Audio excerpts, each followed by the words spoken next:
So last month, my sister decided she was going to become one of those people who bakes sourdough bread from scratch.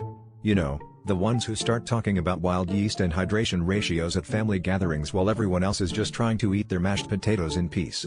She started making a sourdough starter, which, for the uninitiated, is basically a jar of flour and water you leave on the counter and hope it doesn't mutate into something you'd see in a sci-fi movie.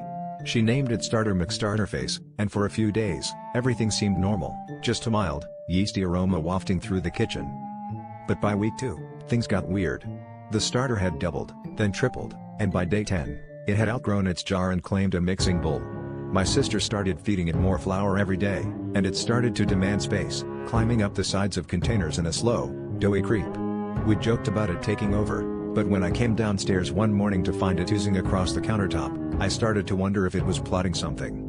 My sister, meanwhile, insisted it was thriving and wouldn't hear a word against her now beloved blob.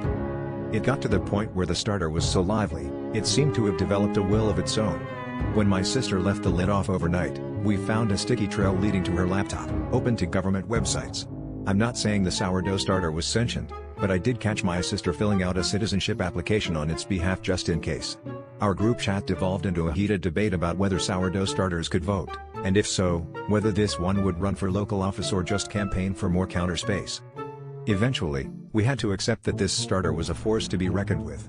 It rose to every challenge, survived every attempt to divide it, and even developed a fan club among my sister's friends. We decided it needed a name worthy of its talents, and after a heated debate, settled on Freddie Mercury because, honestly, it just kept rising to the occasion.